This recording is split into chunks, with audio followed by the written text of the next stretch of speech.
Muito bem, Romanos capítulo 8, abra sua Bíblia. Diz a palavra do Senhor assim: agora, pois, já não existe nenhuma condenação para os que estão em Cristo Jesus. Uma palavra de oração, eu vou ler o restante depois. Soberano Deus e amado Pai, glória a Deus, olha que notícia boa. Agora, tem uma vírgula, hein? Agora, pois, já não existe nenhuma condenação para os que estão em Cristo Jesus. Gente, não é uma boa notícia? Imagina essa notícia na frente do jornal. Agora, pois, já não existe nenhuma condenação para os que estão em Cristo Jesus. Nossa, que legal. Só que o texto, né? Essas pessoas aqui, elas tinham, dessa época, elas tinham essa pegada literária. Elas diziam tudo numa frase só. E depois elas organizavam isso melhor depois no resto do texto. Então elas diziam tudo. Então isso aqui é quase que a conclusão já. Agora, pois, já não existe nenhuma condenação para os que estão em Cristo Jesus. Daqui em diante agora ele vai dizer como é que isso funciona. Como assim? Porque a lei do Espírito da vida em Cristo Jesus livrou você da lei do pecado e da morte. Porque aquilo que a lei não podia fazer, por causa da fraqueza da carne, isso Deus fez, enviando o seu próprio Filho, em semelhança de carne pecaminosa e no que diz respeito ao pecado. Então, isso que a lei não podia fazer, a lei não podia nos salvar. Então, Deus mandou o seu próprio Filho para operacionalizar esta salvação. E assim, Deus condenou o pecado na carne, a fim de que a exigência da lei se cumprisse em nós, que não vivemos segundo a carne, mas segundo o Espírito. Olha para mim agora. Então, a primeira notícia, que é nenhuma condenação existe para aqueles que estão em Cristo Jesus, é uma notícia dada para todos. No entanto, agora vai dizer o que é estar em Cristo Jesus. Porque o que é isso, estar em Cristo Jesus? E aqui ele começa dando a primeira dica. E assim Deus condenou o pecado na carne, a fim de que a exigência da lei se cumprisse em nós, mas que não vivemos segundo a carne, mas segundo o Espírito. Então, tudo bem, no início fala que estão todos salvos, agora vai dizer como é que é isso. Como é que é essa salvação? Deus condenou o pecado na carne a fim de que a exigência da lei se cumprisse em nós, que não vivemos segundo... Nós quem? Que não vivemos segundo a carne e vivemos segundo o Espírito. Então não é para todo mundo, é para quem vive em Espírito. Sim, não é para quem vive na carne, é para quem vive no Espírito. Os que vivem segundo a carne se inclinam para as coisas da carne, mas os que vivem segundo o Espírito se inclinam para as coisas do Espírito. Sabe por que está escrito isso aqui? Eu vou inventar aqui um motivo para você. Ele está dizendo que, olha, você sabe quem é que vive segundo a carne? Quem gosta disso. Quem se inclina. Quem está propenso. Quem gosta de ficar flertando com a carne. Essas pessoas vivem segundo a carne, os que se inclinam para as coisas da carne. Mas os que se inclinam para as coisas do Espírito, eles estão contrários às coisas da carne. Pois a inclinação da carne é morte, mas a do Espírito é vida e paz. Então, aquele primeiro verso lá, eu volto aqui, já nenhuma condenação existe para os que estão em Cristo Jesus. Estar em Cristo Jesus é se inclinar para as coisas do Espírito. E como é que a gente poderia exemplificar esse inclinar para as coisas do Espírito? Olha, eu vou exemplificar, mas eu vou ler um texto que é muito claro. Para não dizer que eu estou falando da minha cabeça, eu vou ler um texto que é muito claro. Mas se inclinar para as coisas do Espírito é querer fazer as coisas de acordo com a vontade de Deus, na sua vida, na minha vida, na nossa vida. Tudo que eu tenho que fazer, eu tenho que perguntar: isso aí é da vontade de Deus? Deus está nesse negócio? Deus está abençoando isso? Deus quer desse jeito, quer desta forma? Porque quando eu estou preocupado com isto, eu estou me inclinando para as coisas do Espírito. Eu estou preocupado se eu vou ser reprovado. Eu estou preocupado se Deus vai me reprovar de alguma forma, de alguma maneira. Eu estou preocupado com o pecado. Gente, o crente é aquele que está preocupado com o pecado. Ele não quer pecar. Sabe por quê? Porque nós temos uma natureza pecaminosa por si só. Então é fácil da gente pecar. É só a gente não vigiar. Não vigiou, já está pecando. Não vigiou, já está pensando bobagem, já está fazendo bobagem, já está dizendo bobagem. Por quê? Porque não vigiou. Então aqui fala de um pendor, de uma inclinação. Então salvação está implícito o pendor. Você quer ver se uma pessoa está afinada mesmo com Deus ou não? Vê para onde ela está pendente. Vê para onde ela está inclinada. Qual é a inclinação dela? Para onde ela está indo? E você vê logo em que ponto ela está. Em que ponto ela pertence. Então agora você vai abrir sua Bíblia em Gálatas 5, verso 16 em diante. Pastor, como é que eu vou lutar contra a carne? Como é que eu vou lutar? Isso não está dentro de mim? Está dentro de nós. Está dentro de nós, irmãos. Isso grita todo dia, dentro da gente.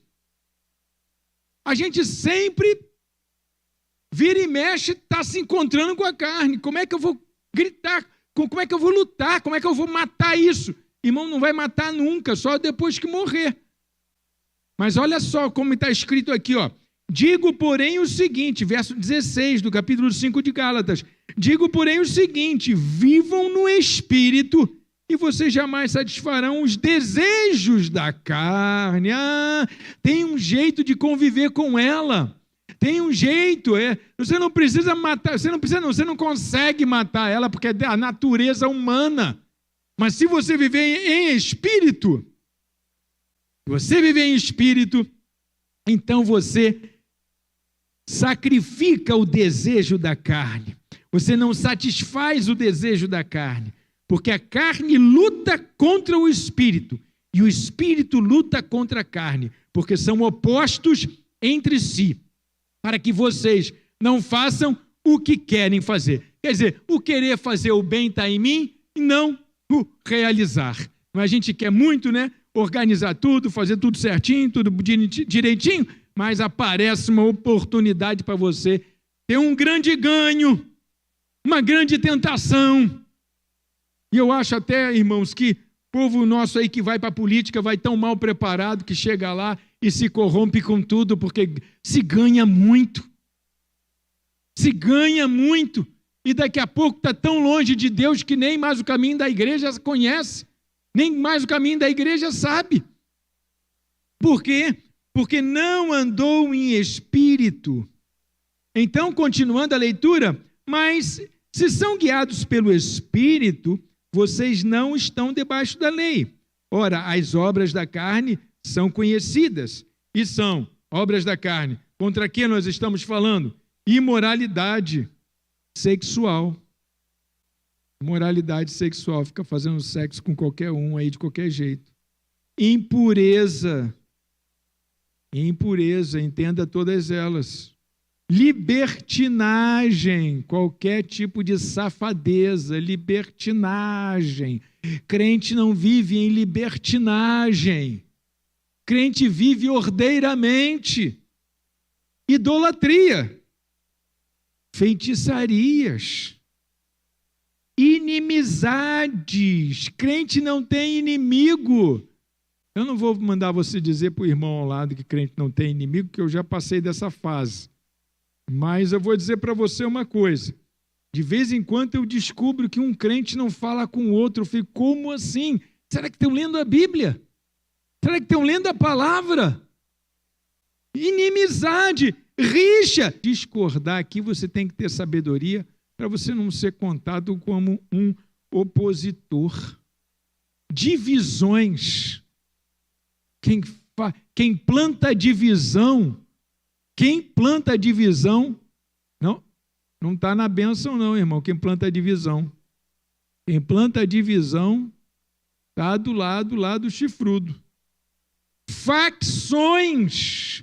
Não pode ter facção entre os crentes, não pode ter aquele grupinho da maldade, aquele grupinho que vai derrubar o outro grupo. Facção. Isso tudo é obra da carne. Inveja. Gente, inveja. A gente tem que orar pelo irmão para ele ter mais do que a gente. Porque vai que a gente pode ser abençoado por ele, né? Vai que isso acontece. Inveja, você não pode ter inveja de ninguém. Olha para o que é teu. Bebedeiras, orgias. Chegar às 4 da manhã, da onde não se sabe, não se pode dizer. Vive na orgia. Isso tudo chama-se obra da carne. Se entregar a Cristo é largar todas essas coisas. É obra da carne. E coisas, não acabou a lista, mas já tinha escrito tanto, que ele diz assim, e coisas semelhantes a estas. Quer dizer, tudo que parecer com isso aqui, chama-se obra da carne. E se você contempla essas obras, você está longe do Espírito. E aí você não se enquadra lá em Romanos 8, agora nenhuma condenação. Porque para não haver nenhuma condenação, você está pendendo para o Espírito e não pendendo para a carne. Eu estou pendendo para o Espírito ou eu estou pendendo para a carne? Essa é a grande pergunta da noite. Para onde é o meu pendor? Para o Espírito ou para a carne? Porque não existe mais condenação para quem está em Cristo. Mas estar em Cristo é pender para o Espírito. Estou em Cristo. Está pendendo para o Espírito. Pastor, e como é que é esse pender para o Espírito? Tem também uma lista aqui em algum lugar. Pender para o Espírito. Gente, eu estou interessado que a obra de Deus ande. Eu estou ajudando a obra do Senhor, eu estou trabalhando lá, eu estou dando ofertas, eu estou dizimando, eu estou fazendo muito mais do que isso.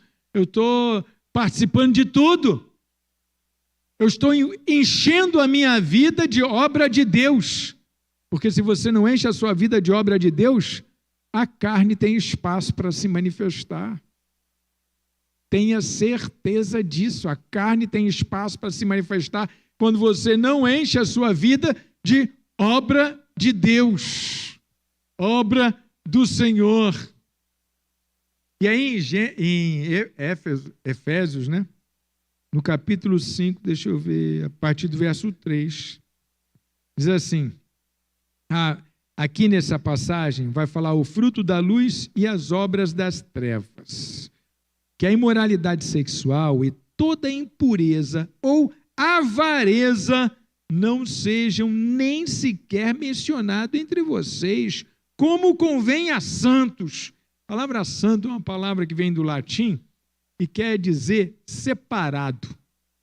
Nesta ocasião, a igreja não se chamava de irmão fulano, irmão Beltrano, ela chamava-se de santo, de separado. Quem estava na igreja estava separado de quê? Dos outros. Separado dos gentios, separado dos judeus agora, porque agora eram cristãos, então já estavam separados da galera da sinagoga. Eles estavam separados, os santos, os separados. Separados por quê? Porque eles estavam separados, porque eles não queriam fazer igual. E lá você acaba fazendo igual. Quando você está no grupo, você acaba fazendo igual ao grupo. É muito difícil você estar no grupo e fazer diferente do grupo. Você está no grupo, você faz igual ao grupo. A igreja, a primeira nomenclatura que o povo começou se chamando foram de separados, santos. Santo, você é santo. Então, a igreja era santa, a igreja era separada. Não usem, verso 4, não usem linguagem grosseira. Nossa, agora ele pegou pesado. Nem os grossos, nem os mal-educados vão sobrar agora. Não usem linguagem grosseira. Não digam coisas tolas, nem indecentes. Piadinha. Piadinha profana. Piadinha que bota o nome de Jesus, que bota o nome de Deus, que bota o céu, que bota, meu Deus, as coisas do sagrado na piadinha. Em coisas indecentes, pois isso não convém. Pelo contrário, digam palavras de ação de graças. Fiquem sabendo disto. Nenhuma pessoa imoral, impura ou avarenta, gente, pelo amor de Deus. Você sabe que por que o avarento é idólatra? Porque ele idolatra o dinheiro. Aquele cara que quando cai não abre a mão nem para cair, ele cai de mão fechada, rala o punho, mas não abre a mão nem para cair. A Bíblia condena a avareza. Gente, guardar nessa terra, guardar, amontoar nessa terra, você tem a certeza de uma coisa, é prejuízo. Você está tomando prejuízo. Não, pastor, está numa aplicação. Eu concordo com a aplicação se você tem um objetivo para ela. Eu preciso de um dinheiro tal, só que é um dinheiro muito grande e eu tenho que juntar. Então, eu estou juntando aqui na aplicação. Eu estou juntando para comprar, sei lá, vou dar uma coisa que vocês não vão comprar mesmo, um helicóptero. Eu estou precisando de um helicóptero para mim e tal, não sei o quê. Então, eu vou juntar 10 anos para comprar um helicóptero, que eu quero vir para a igreja de helicóptero, não quero mais pegar o trânsito.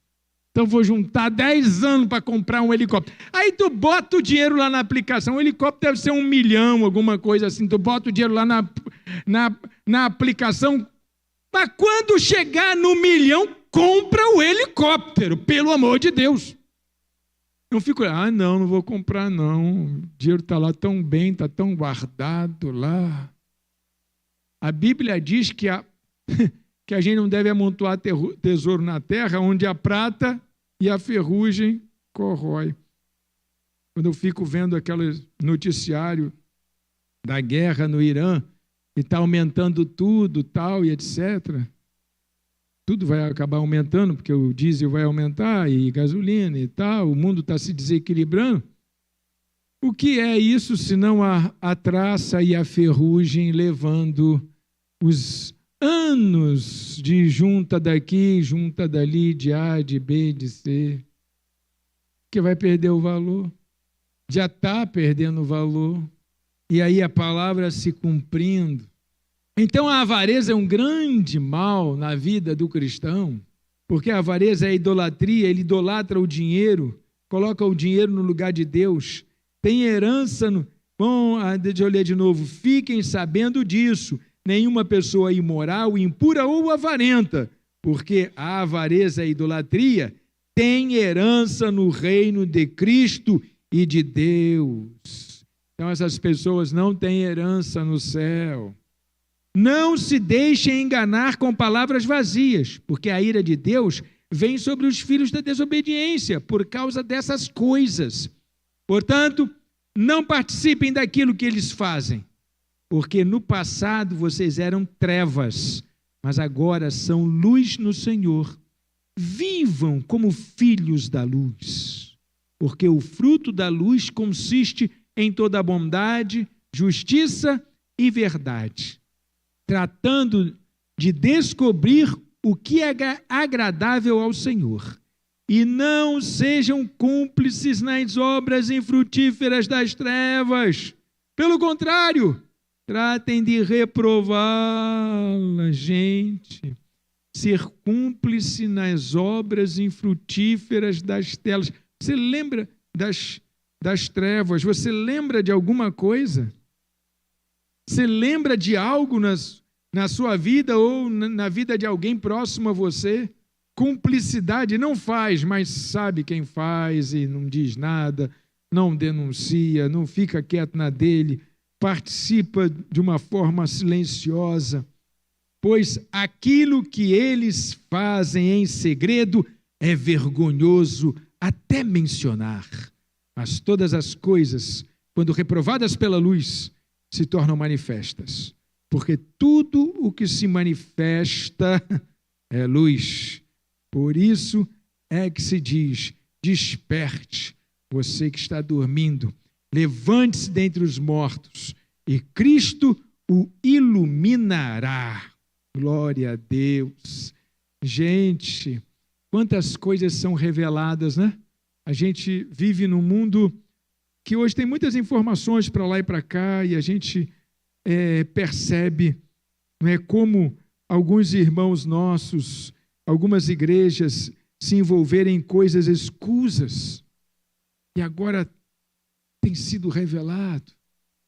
E a gente fica olhando assim: meu Deus, como assim? Era uma inspiração esse grupo de pessoas, era uma inspiração esse pessoal aí. Algumas pessoas e algumas igrejas até queriam imitá-los, mas se envolveram em coisas que não deveriam se envolver. Em projetos do mundo, em projetos que não eram projetos da igreja. Deixaram a carne falar alto nos seus corações. E agora, não vou dizer que todos nós vamos pagar o preço, porque a igreja que vai subir não paga preço. A igreja que vai subir, ela vai subir, não vai ter jeito, e ela está espalhada em tudo quanto é lugar, em todas as denominações. Não é uma denominação que vai chegar no céu, não é a Nova Vida que vai chegar no céu. São pessoas que estão na Nova Vida e estão salvas pelo poder de Cristo, mas que também estão na Presbiteriana e estão salvas, na Batista e na Wesleyana, e na Assembleia de Deus, em todas as outras, estão lá e estão salvas. A igreja que Cristo salvou lá em Romanos 8, porque essas pessoas, apesar de estarem dentro de instituições como a nossa, por exemplo, essas pessoas pendem para o Espírito, pendem para as coisas do Espírito. Elas se encaixam num modelinho de Deus. Elas se encaixam ali porque elas são pecadoras, têm a natureza pecadora.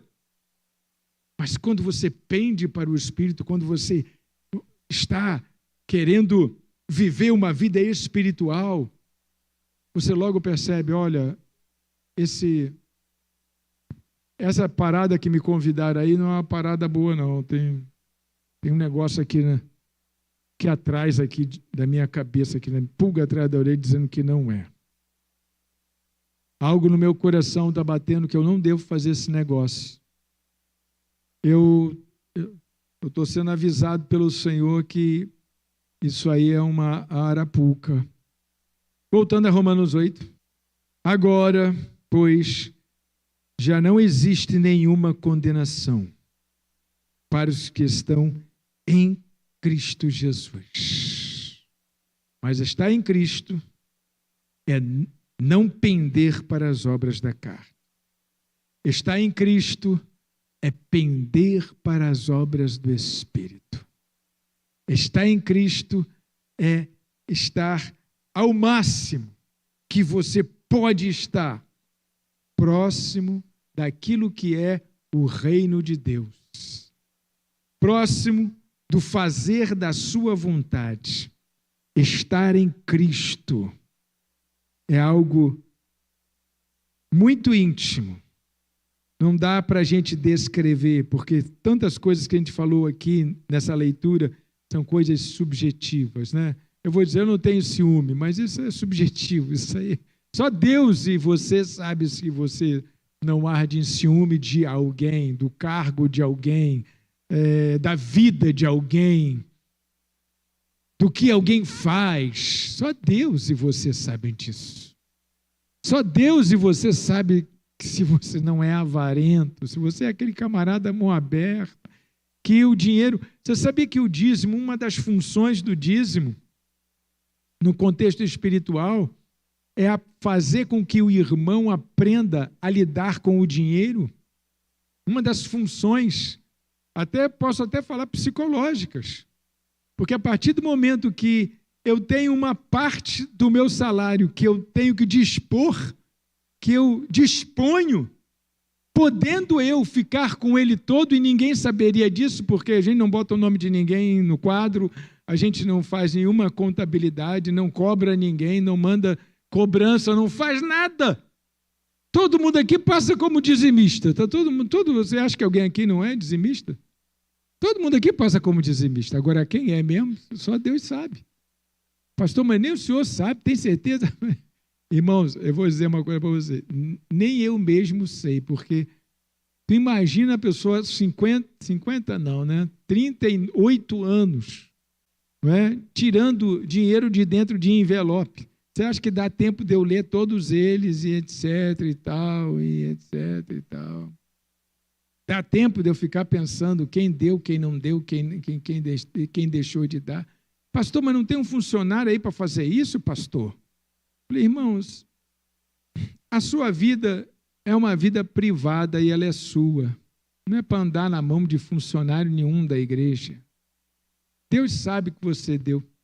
E agora com o Pix também não tem problema, o banco dá a listagem de quem deu.